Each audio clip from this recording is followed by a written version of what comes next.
दिल्ली का हाल आपने देख लिया। दिल्ली में स्थिति बहुत खराब है। अब बस सब यही जानना चाहते हैं कि कोरोना का ये बेहद खौफनाक दौर कब खत्म होगा और कब हमें राहत मिलेगी।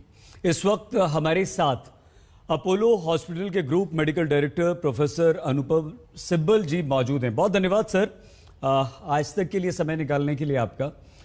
जो डॉक्टर सिब्बल, हमारे देश में स्थिति है, बेड्स नहीं हैं, ऑक्सीजन नहीं है, मरीज परेशान हो रहे हैं, चारों तरफ एक डर का माहौल है। इसे लेकर क्या कहेंगे आप? कब तक हम ये सब सहेंगे डॉक्टर सिब्बल?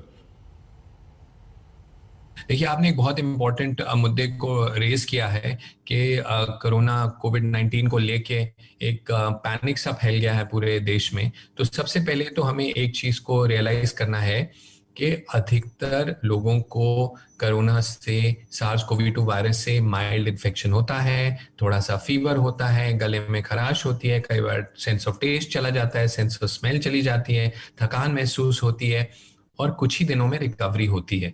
सो पहली बात तो ये है, क्योंकि किसी को कोविड-19 का डायग्नोसिस हुआ उसका मतलब ये नहीं है कि वो सीरियसली बीमार होंगे, इसका मतलब ये नहीं है कि उनकी ऑक्सीजन सैचुरेशन गिरेगी, इसका ये मतलब नहीं है कि उन्हें हॉस्पिटल में जाना होगा, उनको वेंटिलेटर की जरूरत पड़ेगी। सो पहला पॉइंट ये। दूसरा पॉइंट ये, जब डायग्नोसिस होता है प्लीज एक फिजिशियन से कांटेक्ट करें, फिजिशियन की एडवाइस लें कि कौन सा टेस्ट करवाएं और कब और कौन सी दवाइयां लें। सेल्फ मेडिकेट मत करें, जाके CT स्कैन ना कराएं। और बहुत सारे जो टेस्ट हैं, क्योंकि आपने गूगल पे पढ़ा है, क्योंकि किसी दोस्त ने या किसी परिवारजन ने करवाया है, ना करवाएं। तीसरी बात, अगर सैचुरेशन गिरती है तो अगर सैचुरेशन 97 से 95 होती है उसका ये मतलब नहीं है कि बहुत सीरियस सिचुएशन है। लेकिन अगर कंसिस्टेंटली सैचुरेशन गिर रही है 95, 92, 90 से कम होती है तो फिर ऑक्सीजन की आवश्यकता होती है, हो सकता है हॉस्पिटलाइजेशन की जरूरत हो। अगर हॉस्पिटल में भी भर्ती किया जाता है तो ज्यादातर ट्रीटमेंट ऑक्सीजन है, स्टेरॉइड्स हैं, कुछ केसेस में रेमडेसिविर है या प्लाज्मा है या और ट्रीटमेंट है। वेंटिलेशन जो है वो सिर्फ एक्सट्रीम सिचुएशंस में यूज होता है, जबकि बॉडी जो है ऑक्सीजन को हैंडल नहीं कर पा रही है, लंग्स जो हैं वो बॉडी को ऑक्सीजनेट नहीं कर पा रहे हैं ऑक्सीजन दे के नॉन इन्वेजिव वेंटिलेशन को ट्राई करके, तो एक बहुत स्मॉल प्रोपोर्शन है। चौथा पॉइंट जो मैं कहना चाहूंगा जी ये है कि अगर आपको सिम्टम्स हैं तो टेस्ट करवाएं, क्योंकि आपका ये दायित्व है कि आप अपने परिवार और जो लोग आपके साथ हैं उनको प्रोटेक्ट करें अगर उनको इन्फेक्शन नहीं है। और लास्ट जो इम्पोर्टेंट पॉइंट मैं कहना चाहूंगा कि जो कैंपेन चली है वैक्सीनेशन के लिए और कुछ वैक्सीन हेसिटेंसी सामने आई है कि लोग कहते हैं अगर वैक्सीन लेने के बावजूद इन्फेक्शन होता है तो क्यों वैक्सीन करवाएं। तो उसका आंसर बड़ा सिंपल है, अगर आपने वैक्सीन ली है, आपने 2 डोजेस ली हैं, तो चांसेस हैं कि अगर आपको इन्फेक्शन होता है वो माइल्ड होगा, आप हॉस्पिटल से दूर रहेंगे, कोई कॉम्प्लिकेशंस नहीं होंगे और आपकी जान जो है वो उसको कोई खतरा नहीं है। सो ये इंपॉर्टेंट पॉइंट्स मैं मेंशन करना चाहूंगा। और लास्ट पॉइंट बच्चों के लिए, बच्चों में सिम्टम्स बहुत माइल्ड होते हैं, तो पेरेंट्स के लिए ये मेरी एडवाइस है कि आप पैनिक में ना जाएं, फिक्र ना करें, अपने पीडियाट्रिशियन को कांटेक्ट करें और वो आपको गाइड करेंगे। नहीं, ठीक है सर, लेकिन ये सारी बातें तो हैं, आप बिल्कुल ठीक कह रहे हैं और इसका हमें ध्यान भी रखना चाहिए।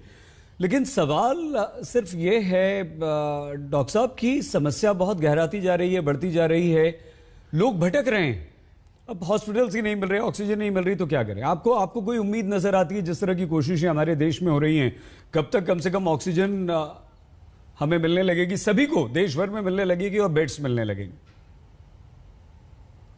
देखिए जो प्रॉब्लम इस समय डेफिनेटली है कि जो बहुत सारे सडनली केसेस सामने आए हैं और ये केसेस जो हैं इंडिया में पहले नहीं थे। जो हमारी पहली वेव थी उसमें लाख तक टच किया था, अब 3 लाख क्रॉस हो गया। सो ऑब्वियसली नंबर्स तो बहुत ज्यादा हैं, तो एक स्वाभाविक ये एक डर बैठ गया लोगों में कि अगर मुझे हॉस्पिटलाइजेशन की जरूरत पड़े तो क्या मुझे हॉस्पिटल मिलेगा, और कैपेसिटी को ऑगमेंट करने की आवश्यकता है। और वो आप देख रहे हैं, अगर हम दिल्ली की बात करें तो DRDO का हॉस्पिटल फंक्शनल है, राधा स्वामी सरदार पटेल सेंटर एक्टिवेट हो जाएगा संडे को, जहां 1000 बेड्स हैं। दिल्ली सरकार ने और केंद्रीय सरकार ने कैपेसिटी बढ़ाने के लिए कई डिसीजंस लिए हैं, प्राइवेट हॉस्पिटल्स के अंदर बेड्स बढ़ाए हैं, गवर्नमेंट हॉस्पिटल्स में बेड बढ़ाए हैं, होटल्स लिए हैं, अपोलो ग्रुप ने होटल्स लिए हैं जहां मैनेज कर रहे हैं पेशेंट्स को।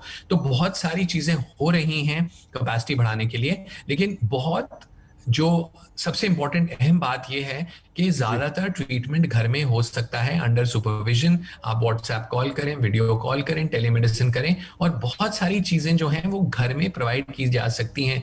तो ये जो हॉस्पिटल जाके हमारा ट्रीटमेंट जो होगा वो डिफरेंट होगा, ये बात को मैं हटाना चाहता हूं मन से कि अधिकतर केसेस में और ऑक्सीजन भी घर में प्रोवाइड हो सकती है, ऑक्सीजनेटर्स हैं।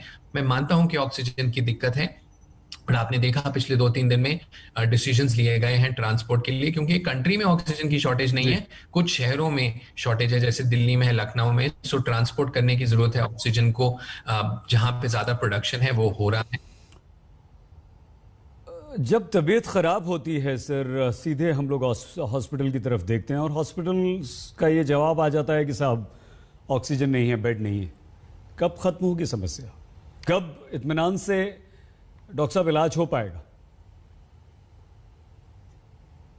देखिए, ऑक्सीजन को लेके हम लोग जो हॉस्पिटल्स चलाते हैं, जो हॉस्पिटल्स में काम करते हैं, हमारे लिए पिछले कुछ दिन काफ़ी स्ट्रेसफुल रहे हैं, क्योंकि जब आपके पास कई सौ मरीज हों और ऑक्सीजन की जब रिप्लेनिशमेंट ना हो तो, और लगे कि आपके पास 4 घंटे की ऑक्सीजन है, तो ऑब्वियसली हर व्यक्ति पे जो पेशेंट केयर कर रहा है, डॉक्टर हो, नर्स हो, टेक्नीशियंस हो, सब बहुत टेंशन में आ जाते हैं। सो पिछले कुछ दिनों में ये टेंशन रही है, बट ऑक्सीजन की सप्लाई को इम्प्रूव करने के लिए, जैसे मैंने कहा, डिसीजंस लिए हैं, होम सेक्रेटरी ने लिए हैं, प्राइम मिनिस्टर ने मीटिंग करी है, डिफरेंट मिनिस्ट्रीज काम कर रही हैं। तो हम ये होपफुल हैं कि अगले 1-2 दिन के अंदर हमारी जो ऑक्सीजन की टेंशन है वो चली जाए, क्योंकि और हमारे पास बहुत टेंशन है, बेड की टेंशन है, ट्रीटमेंट की टेंशन है, वेंटिलेशन की टेंशन है, अपने स्टाफ को मोटिवेट करने की टेंशन है। 8-8 घंटे तक पीपीई के अंदर इस गर्मी में ट्रीटमेंट डॉक्टर्स नर्सेज को रहना पड़ता है, टॉयलेट ब्रेक तक नहीं आप ले सकते हैं, रात भर आप काम करते हैं। एक फिजिकल एग्जॉशन आ गया है, एक मेंटल एग्जॉशन आ गया है मेडिकल कम्युनिटी में। 14-15 महीने हो गए हैं, 700 से अधिक डॉक्टर्स की जान गई है पिछले साल में। तो बहुत सारे और चीजें हैं जिसके दबाव के अंदर हम हैं, और अपनी तरफ से पूरी कोशिश कर रहे हैं कि हम इस दबाव से कैसे हटें और हम 100% अपना दें, और दे रहे हैं। Medical community across the country बहुत मेहनत कर रही है, और वी आर गिविंग 100%, ताकि हमारे जो सिटीजन्स हैं उनकी हम सहायता कर सकें। हमारा ये दायित्व है कि हम उनकी देखभाल करें और ऑक्सीजन की अगर ये जो टेंशन है ये हमारे दिमाग से चली जाए तो एक बहुत अच्छी बात होगी। बस यही डॉक्टर सिपुल, यही हम भी आशा कर रहे हैं। बहुत धन्यवाद आपका।